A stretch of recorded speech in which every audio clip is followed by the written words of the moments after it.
felt like it was what I saw on the field. I really did in all three phases. I felt like defensively, I really liked the way our guys competed against that group. I mean, playing their starting two quarterbacks for as long as they did, we went nose to nose with them. Most of their starting offense was out there, and I really liked the way we competed in the game. We put a roof over them in the deep part of the field. Felt like we set edges in the run game. And like I said, you take away that miscommunication in 2 minutes, and I really felt like it was a premium first half for us. And then to close out the game, I really liked the way our guys finished. They gave us a chance defensively in that 4-minute situation. And then on offense, I felt like we kind of held serve, and we were going nose to nose with them through about a quarter and a half, and then just couldn't get anything going in the second half. The second half was really tough sledding once we subbed up front. And, I thought Chase did about as good of a job as you could managing the game, kind of keeping us in it. We were, hanging tough. Obviously Badge had a huge kick for us that allowed us to stay in it. And I felt like in the second half, at least we gave ourselves a chance, there at the end of the game. And so was proud of the way our guys competed in the game. And I think we'll learn a lot from it. There was some really good situational stuff throughout the game, and felt like we definitely can learn a lot from that game and those two practices. Yeah, TC had some good moments. I felt like what was good about the game, kind of like I told you guys after the game, was he played inside and outside, and he played on special teams. He had a really good day on special teams, which was a big part of the evaluation. And then seeing him inside at Star was really good for us. We're trying to build that depth at those sub roles as much as you can. And I think that he's proven that he can play both places for us, which is a good thing. And so, again, consistency and performance, needed to stay a little bit more connected on that touchdown. That's the tough part of that coverage. If we had specialed him and, Benjamin, then, obviously we would have been able to take him away. But other than that, I really feel like he's competing well and he's growing as a player. What does that mean?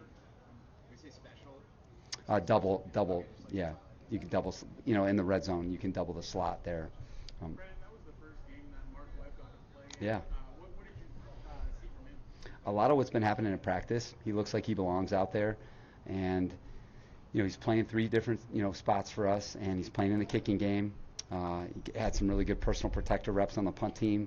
I think he's growing in his kicking game role. And then at safety, he's proven that he can play in the deep part of the field. He's a good tackler.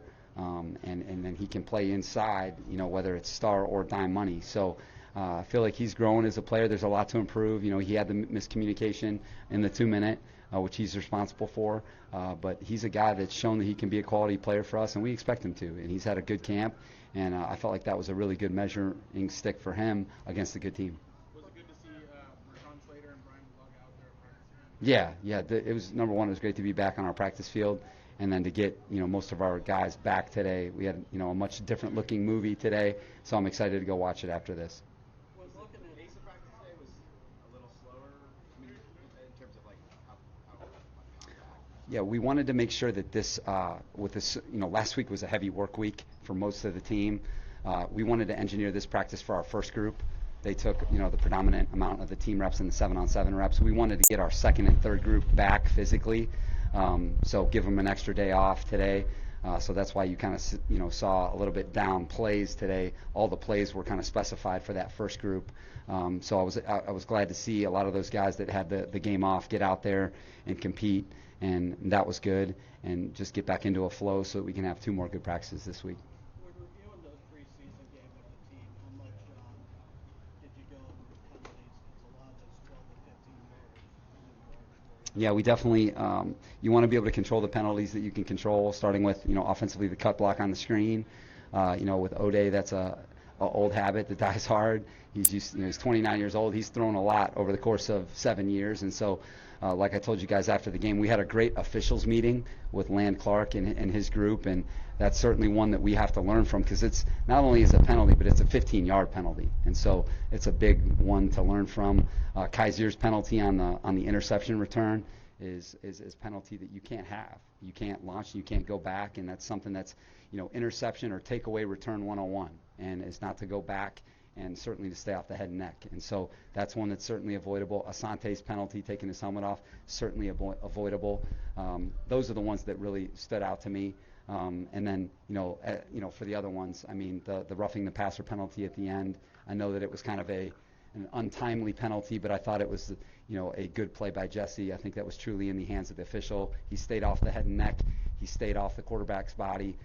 They kind of told us that it was just a timing thing, that they felt like he hit him late. But, other than that, both teams, I think, the game was officiated kind of in a certain way. And the ones that we want to avoid are the ones that we can control.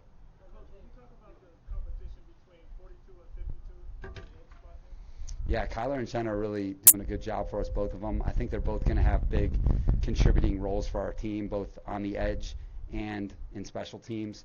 And I think that both of them are going to be really big assets for us. We're looking for both of them to impact our team. And I think the specific roles they play are still to be determined. I think that we have a pretty good idea right now. But I think that the good thing is they're not different players, so different that, hey, they can't complement Joey Bosa. I think they both can do jobs that both complement Joey Bosa, and I think that that's a big deal for our defense. And then they both can contribute in the kicking game. And so both of those guys are competing well. Both have been productive throughout camp. How about an inside linebacker? It seems like Kaiser has gotten most of the starting reps. Does he sort of distance himself from Drew, or do you still feel like they're co-starters as you said a week ago? Yeah, I feel like we have three starters. I think that Kaiser's had a fantastic camp, and I think that Drew's had a fantastic camp. I think, we're lucky to have all three of them, and I think that Kaiser has really produced about as well as anybody on our defense during camp. So I feel like he's really had a terrific camp, and I can say the same for Drew. I mean, Drew's been extremely productive when he's been out there. Unfortunately, you can play two at a time most of the time, and sometimes we only play one if we're in a one linebacker grouping. So I know that we're really excited to have all three of them. What I thought was great about the game was both Kaiser and Drew got to play with Kenny, and that was important to us because we wanted both of them to get that feel of what it's like to play with K9. So I felt like that was a big positive coming out of the game. Brandon, are you happy with the way your defense has played both special teams games, holding both opponents down to under 20 points? Yeah, we expect to. Those are two good offensive teams that we played. I know that LA didn't play a lot of their frontline players, but neither did we. So I respect both of those offenses, and I think especially competing against San Francisco in the practices where you're playing their whole group outside of Trent Williams, I felt like we were able to measure ourselves, and so I think that we have a pretty good idea of where we are right now, and there's still room for us. Like when I say room, like a ton of it. But I really like the way we're trending as a unit, how we're playing together. I think they're really starting to understand the way we want to play on all three levels of the defense, and then from a scheme standpoint, we still have some time. We still have 3 weeks before we play our first game, and now it's just really deciding, okay, how is this thing going to take shape from a scheme standpoint? What did it mean to have Kenneth Murray back on Saturday? I thought it was invaluable for him to play against that team. That team really challenges you as a second-level player. There's a lot of different personnel groupings, a lot of different types of runs, a lot of different types of passes, a lot of different types of motion, and so I think it really tests your ability as a second-level player. And I felt like in the game, one of the highlights for us defensively was the way he communicated and the way he saw the game. He played calm. He was square. He was on it. He was running fast when he needed to run fast. He was staying calm when he needed to stay calm, and he was really impacting the game, and I was really pleased with how he played.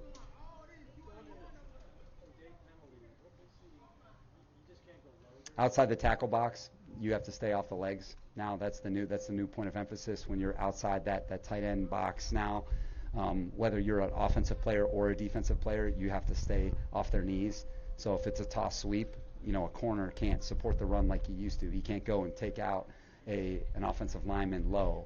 You can't do that anymore. And same thing with an offensive player. Hey, if it was a toss crack, Bulaga can't get out there and go saw a defender in half. So it would have been okay 1 year ago. It's a really good lesson for us to learn, because as much as you emphasize it, you're not cutting out here in practice. So, we had to learn a tough lesson in a preseason game. So hopefully, that won't happen again. Coach, when you talk about the ratio between vaccinated players and non-vaccinated players, has that conversation changed over the last couple of weeks? I felt like our team's been outstanding. I feel like you're able to kind of look at the league as training camps unfolding. I think you're kind of able to see what's happening to certain people that are close contact traces, whether they're vaccinated or unvaccinated, and the differences and how it happens. And then I think we're seeing, sort of a difference in, hey, there's people that are getting COVID who are vaccinated now. There have been some breakthrough cases. So there's no guarantee that because you're vaccinated that you're not going to, acquire COVID-19. So I think there's been a lot that all of us have learned, not only as a football team, but throughout the globe. And we're going to continue to learn and continue to do the best we can to educate our guys. And our guys have been awesome around this building. In terms of defensive line depth, something I've asked you about a bunch of times over camp, how do you feel like that's coming together at the bottom of the depth chart? Looks like Cortez Broughton playing pretty well, Braden's on Oko, Forrest Merrill, those guys. How do you feel like the depth is shaping up? Yeah, there's great competition there, Daniel. I think it's an excellent point. Christian Covington is number one, has been an awesome addition to our room. And we're really excited about his veteran presence. He's kind of a swing guy. He can play a lot of different places, do a lot of different jobs for us. And then those three guys that you mentioned have been outstanding. And I'd put Joe Graziano in that conversation too, because Joe. Joe went in the other day at edge. We were kind of low. It was just Jesse and Davin. And so Jesse. Joe went on the edge for us. So all four of those guys I think are doing an excellent job. T.J. Smith.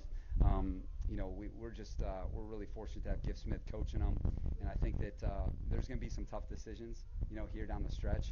But I really like the way this group has bought into how we want to play up front, and the same could be said for Jerry, LJ, and JJ, because those three guys are having outstanding camps too. Do you feel like Christian Covington gives you enough depth at nose behind Linval? Or do you feel like you need somebody more specialized in the area like Forrest or Braden? Yeah, Braden and Forrest definitely give you that bigger interior guy.